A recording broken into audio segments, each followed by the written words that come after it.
हवा वेगाने नव्हती, हवेपेक्षाही त्यांचा वेग होता. हवा वेगाने नव्हती, हवेपेक्षाही त्यांचा वेग होता. अन्यायाविरुद्ध लढण्याचा इरादा त्यांचा नेक होता. असा रामजींचा लेख, रामजींचा पुत्र भीमराव लाखात नव्हे तर जगात एक होता. लाखात नव्हे तर जगात एक होता. दलितांची तलवार होऊन गेले, अन्यायाविरुद्ध प्रहर होऊन गेले. होते ते गरीबच, पण ते या जगाचे कोहिनूर होऊन गेले. पण ते या जगाचे कोहिनूर होऊन गेले. जग खूप रडत होते त्यांना, पण ते या जगाला घडवून गेले. अरे यांना अजूनही कसं कळत नाही? वर्गाबाहेर बसून सुद्धा ते आपल्या भारताचे संविधान लिहून गेले. ते आपल्या भारताचे संविधान लिहून गेले.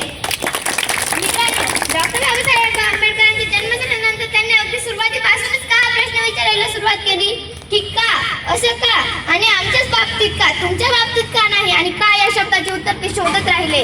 शेवटी एका दुसऱ्या संघटित असलेल्या घटकालाही माणूस म्हणून जगण्याचा हक्क देण्यासाठी त्यांनी कायम संघर्ष केला. भलेही आपण त्यांना भारत रत्न म्हणतो, महामानव म्हणतो, त्यांची जयंती भारतातच नाही तर 100 पेक्षा अधिक देशात साजरी, जेवढ्या धूमधडाक्यात साजरी केली जाते ना तेवढ्या धूमधडाक्यात आपल्या देशात साजरी केली जाते. 9 भाषांचे जाणकार, 32 वेळा त्यांनी डिग्र्या घेतलेल्या आहेत, सर्व विषयांमध्ये तज्ञ ते आहेत. अशा परिस्थितीतही कोलंबिया विद्यापीठात सिम्बॉल ऑफ नॉलेज म्हणून लिहिते व त्यांचा 32 फुटाचा एक पुतळा आहे. स्वतःच्याच कॉलेजच्या आवारात त्यांचा एक पुतळा उभारतोय. भलेही असं सगळं असलं तरी ज्या भारतामध्ये बाबासाहेबांचा जन्म झाला ना, त्याच भारतामध्ये खूप सारे लोक असेही आहेत की ते दुर्दैवाने म्हणतात की तुमच्या बाबासाहेबांनी आमच्यासाठी काय केलं. बाबासाहेब एकाच गटाचे आहेत, त्यांचा आणि आमचा काय संबंध? अरे काय असं, म्हणजे स्त्री म्हणून तर त्यांनी इतकं सगळं सगळ्यांसाठी केलं आहे की प्रत्येकाने त्यांचे उपकृत राहायला हवं. सर्वात महत्वाचं की तुमच्या बाबासाहेबांनी आमच्यासाठी काय केलंय. अरे हे जे आपण म्हणतोय ना, तो म्हणण्याचा अधिकार सुद्धा त्या बाबासाहेबांनीच दिलेला आहे. अंधारात होता ज्यांच्या नशिबी त्यांना प्रकाशाचं दान दिलं. अंधारात होता ज्यांच्या नशिबी त्यांना प्रकाशाचं दान दिलं. तुमचे मानावे किती उपकार बाबासाहेब, तुम्हीच देशाला संविधान दिलं. तुमचे मानावे किती उपकार बाबासाहेब, तुम्हीच देशाला संविधान दिलं.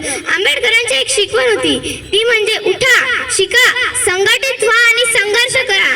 मित्रांनो, आंबेडकरांचा एक महत्वाचा गुण तो म्हणजे वाचलेले पुस्तक ते कधीच विसरत नव्हते. जर त्यांनी 10 वर्ष आधी वाचलेलं पुस्तक काढलं, त्यांना विचारलं 355 पानावरचे दुसऱ्या पॅरेग्राफ मधलं 4थं वाक्य काय, 10 वर्षानंतर बाबासाहेब ते बरोबर सांगायचे. एवढी बुद्धिमत्ता होती त्यांच्यात. तिथे वरून आली का, बाबासाहेब म्हणायचे मी स्वतः कमवली. कशी कमवली? माझ्या परिस्थितीतून कमवली. माझ्या वडिलांची आर्थिक स्थिती नव्हती की मी नवीन पुस्तक विकत घ्यावे.